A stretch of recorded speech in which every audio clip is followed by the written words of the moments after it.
So, lads, today we're going to be talking about this game, and we're going to be doing something that I literally recorded this entire video. I recorded this entire video already, and yeah, as you guys might be able to see, or hear, or not hear, I muted my mic, which is a little bit annoying. I unmuted the wrong thing for my computer audio, but we got to talk about this right here. We got to talk about this. I think this is one of those things where it might be a turning point. And I think this could be a little bit of a weird one. This could be a little bit of a weird one because apparently, and I heard this from more than one person.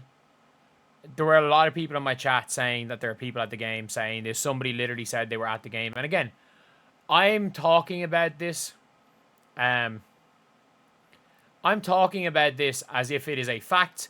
And I am fully, or I'm talking about this as not as if it's a fact, as if it likely happened. If it turns out that this did not happen, then I am fully willing to take down this video and completely retract this statement. But there were people at the game that have told me that this happened and they saw it. So, Caitlin Clark and Stephanie White were having a heated discussion at halftime. We're in the street as Caitlin Clark told White to sit Kelsey Mitchell and Howard because they don't pass. Could be true. Caitlin went to tie her shoe. Like, that is something that I noticed. Like, Caitlin literally, when Natasha Howard had the ball, she didn't even look. She was basically walking back on defense. She essentially walked back on defense every time Natasha Howard had the ball. And by the way, if you guys didn't see Natasha Howard looked off Caitlin Clark to end the third quarter. She looked off Caitlin Clark to end the third quarter in what was just incredibly dumb play. And again, I do want to apologize about the size. I do want to apologize about the size of these clips. If I make the clips any bigger, I will get copyright claims. If you're wondering why I'm not doing any breakdowns and why people aren't doing that, they're going to get copyright claims. So, if you didn't see here, Natasha Howard looks off Caitlin Clark to run to nowhere. Takes 1, 2, 3, 4, about 5 steps, does the cha-cha slide, and gets it to Caitlin Clark with 3 seconds to go, and she has to shoot a tough step back. Instead of letting Caitlin Clark push the pace and go and hit someone with an assist or something. But, yeah, it is a really interesting situation, and it is clear that there is a philosophical rift in the team. And I don't mean any of these are bad players. I don't think these players dislike each other, anything. There is a philosophical rift in the team. And the scary thing is that Kelsey Mitchell seems to have bought into a style of play that is not her game.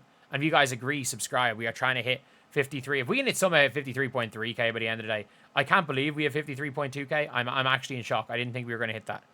If we could hit that by the end of the day, that would be insane. But at the same time, we got to talk about this. And look, the Atlanta Dream had no answer for Caitlin. Like, Stephanie White literally played Natasha Howard 29 seconds. In fairness, you can say she played the entire third quarter and they won the third quarter by 9. You can make that argument. She played the entire third quarter and they won it by 9. But, like, the third quarter really was the Kelsey show. Kelsey Mitchell was fantastic in the third. Kelsey Mitchell was fantastic in the second. And Sophie goes 2 of 2 from 3. But, like, the fourth, they looked so much better. The first 6 minutes of the fourth quarter, they turn it from a 4-point game to a 17-point game, and it's over. 4 to 17 in 6 minutes. And, like, if you guys didn't see how that went when Natasha Howard is off the floor. And, like, by the way, right after Natasha Howard looked off Caitlin Clark, Natasha Howard played help side defense and stopped the Caitlin Clark open layup. Like, Caitlin Clark was by Jordan Canada, and Natasha Howard literally slid over and hit Caitlin Clark. She played help side defense on Caitlin Clark.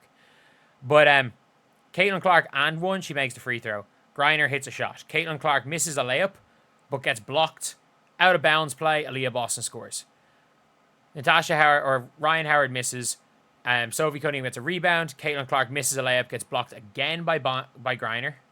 Why does it say steal? Breanna block. Gets blocked again by Breanna. Then Caitlin assists off the inbound play. You can see here, Caitlin misses a 3-point shot. She's at least being aggressive. Sophie gets a rebound. Sophie gets fouled on the rebound, hits the 2 free throws. Caitlin Clark gets a rebound. After playing fantastic defense, by the way. And then she pushes the floor, gets it to Aaliyah Boston. Sophie misses a shot. They're still not scoring. Dantas gets hit by Caitlin Clark on a fade while Caitlin's playing great defense. Like, this lineup was killing it. The last year lineup was killing it. It was absolutely killing it. And first of all, I do respect Stephanie White for, listening to her player. And I do think there is a level of personal respect there. I think Stephanie White is the wrong coach for Caitlin Clark. But there is clearly a level of respect on an individual level. They clearly respect each other, and I don't think anyone's going to argue otherwise. And if you are arguing otherwise, you're just not watching basketball. They absolutely have a great deal of respect for each other as humans, and as just basketball minds, they have a great deal of respect for each other. That is a fact. There's no ifs, ands, or buts about that. But at the end of the day, maybe White Sounders stopped taking awful shots. She shot the ball more in the second half. She shot it more in the second half, judging by how much Caitlin Clark had the ball in her hands. And that's the thing. Coaches can't allow players to complete repeatedly and openly keep waving off, looking off point guard, don't care who the player is or who the PG is. And that's the thing where it's like, if you guys didn't see in the second half, when they went on their runs, when they went on the second half run, it was when Kelsey Mitchell was off the floor. They played Ari McDonald for the whole fourth quarter. They benched Kelsey Mitchell, who, by the way, Kelsey Mitchell had 22 points going into the fourth quarter. She had 22 points going into the fourth. Kelsey Mitchell had 14 points at halftime. She had 22 going into the fourth.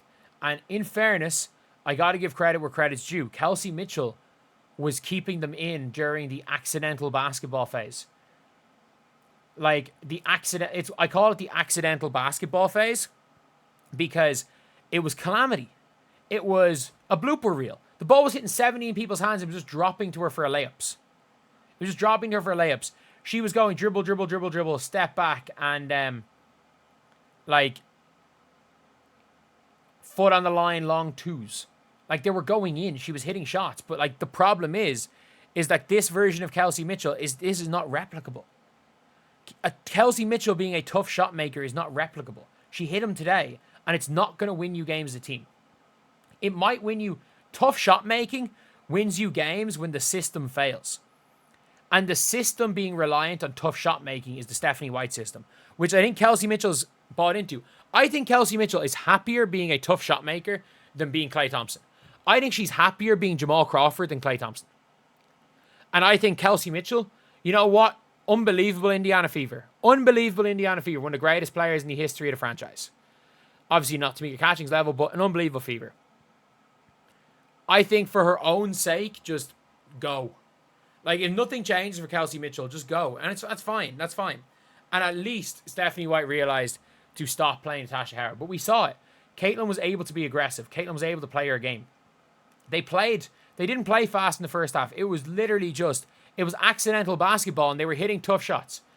And Caitlin Clark came out in the third quarter, and she couldn't hit a shot, but she stayed aggressive. You can rewatch this game. And you can rewatch everything. You can rewatch everything that I said during that game. I'm there in the third quarter. Caitlin's aggressive. I don't care if we lose this game. Caitlin's aggressive. And we ended up winning because when Caitlin's aggressive, good things happen. Good things happen when Caitlin Clark is aggressive. And the problem is that when Kelsey Mitchell has the ball in her hands, it is no longer, I'm cutting to the basket. We saw Kelsey Mitchell. If you guys didn't see, this is a play from Kelsey Mitchell. So, Ari McDonald last year. So this is what Kelsey Mitchell does.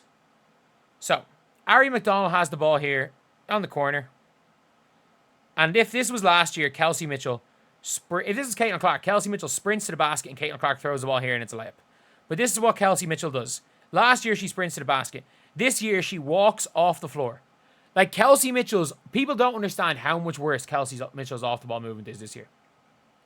People don't understand how much worse Kelsey Mitchell is at running the lanes. Regardless of what her stat sheets say and her percentages, how much worse she is at that aspect of basketball. She has reverted, she has restored factory settings. And that is a scary thing for the Fever. And it's a scary thing because you've clearly got two starters that want to play one way, and you've got two starters that want to play another way. Three starters that want to play another way. And it's Sophie Cunningham, who clearly plays better with Caitlin Clark. But anyway, yeah. Or not even clearly plays better with Caitlin Clark, who's just kind of a glue player who'll play well with anybody. Sorry.